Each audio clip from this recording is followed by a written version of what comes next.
Calling in with our first caller today is a theist named Alfred from Texas, who has a question or statement or something for us to address about anti-Jewish sentiments in the New Testament. So, Alfred, what's up?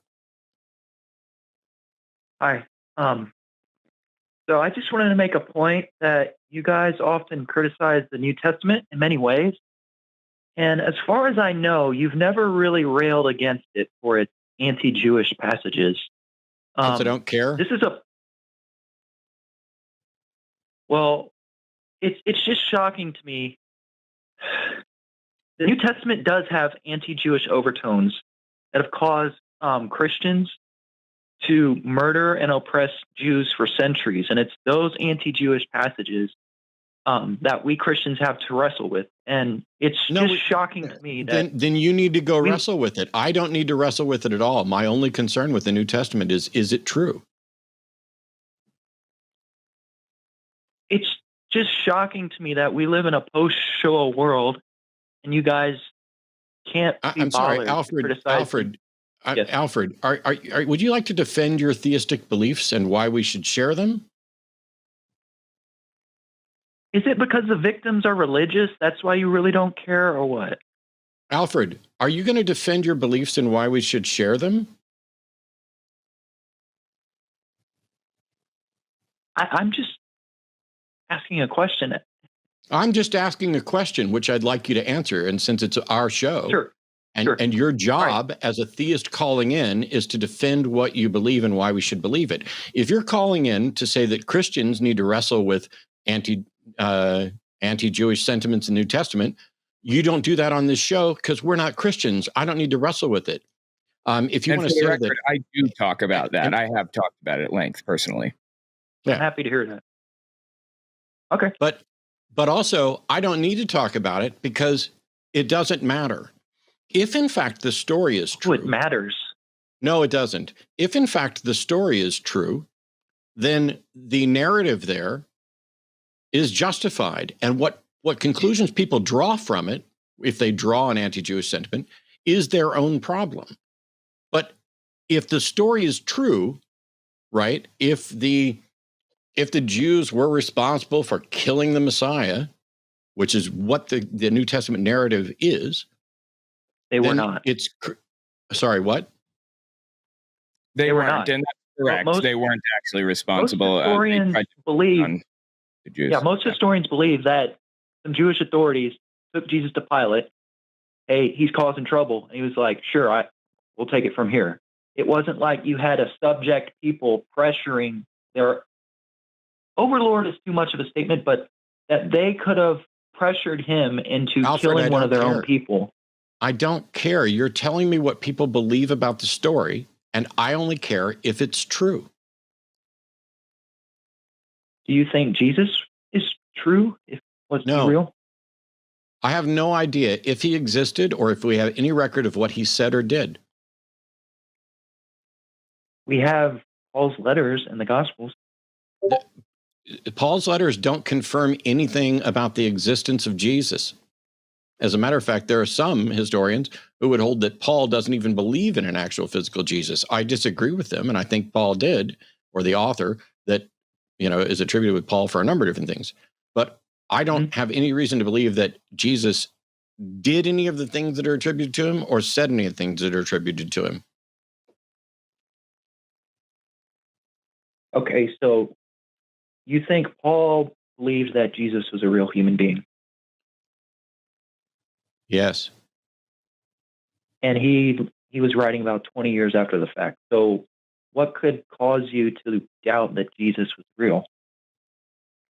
Did Paul ever meet Jesus? I'm sorry, I don't remember. He casually makes a reference to meeting his brother. No, he didn't. He didn't meet Jesus. Okay, that's what I thought. I was just making sure. I feel that if Paul didn't meet Jesus, if he was just writing about him after the fact, it's safe to say that in Paul's head, it was just a legend. You may, use other people as evidence that, people of that time believed it or whatever, but I don't see how Paul believing in Jesus is any different than anybody else who had never met Jesus. Okay. That's now, interesting. are you gonna defend what you believe and why we should believe it? Because if your whole point was to whine about anti-Jewish sentiment, go take it up with the people who believe the book and hold anti-Jewish sentiments. That's not my problem. Well, I'll tell you what I believe, and it's that Jesus was a Jew, just like his disciples. And it's plausible to me that he had some disagreements, maybe even some somewhat vicious disagreements with Jews. I'm sorry, later Alfred. on, When I ask what it is that you believe and whether or not we should believe it, I'm not looking for you to describe what you think has happened historically. You believe in a God. You're calling in as a theist. Do you think Jesus performed miracles? that's too personal. That's too personal. Why did you call a show to whine about something? And then when asked if you believe, while acknowledging you're a theist, are you a Christian? Yes. Then why aren't you doing what you're supposed to do under 1 Peter 3:15, to be prepared at all times to give the justification for the faith that's within you? Why is it that you seem to be ashamed of the gospel of Jesus Christ, which is the power unto salvation? Why is it that you are not defending your Christian beliefs here? Lay it on us. You said it's too personal. So the gospel says you need to, spread the word, tell people why you believe what you believe, and attest to it.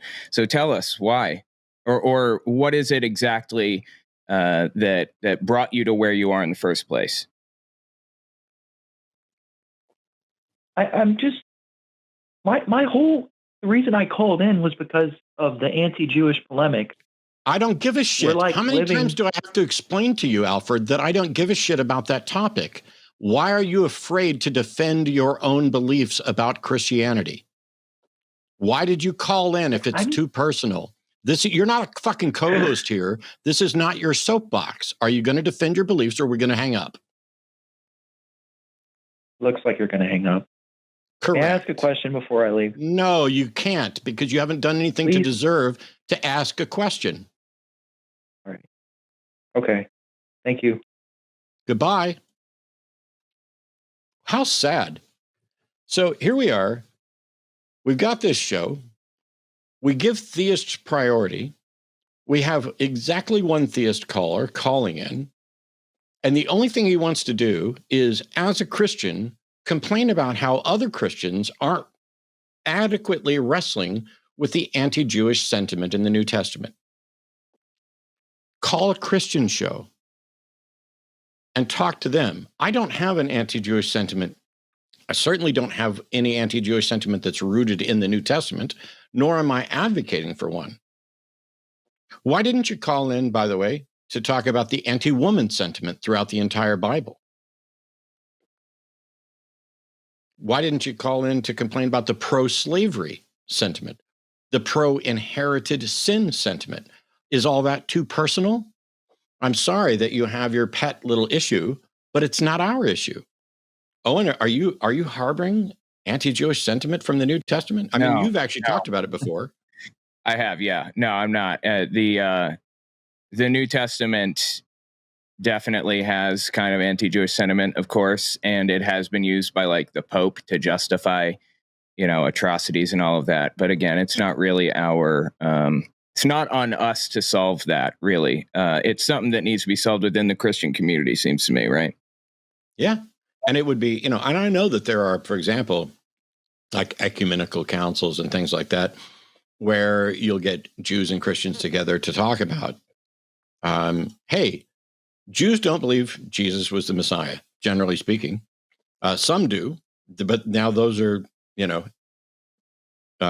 Christians to some extent, Jews for Jesus. But Judaism is the foundation of Christianity. And the story, as it's written, is certainly problematic for the Jewish leadership, Sadducees, Pharisees, the Sanhedrin. There's loads and loads of issues that this promotes an anti-Jewish sentiment among Christians is virtually undeniable, but it's certainly not the case for every Christian or every denomination or everybody who looks at the book. But I don't have a dog in that fight. Not that anybody should have a dog in any fight.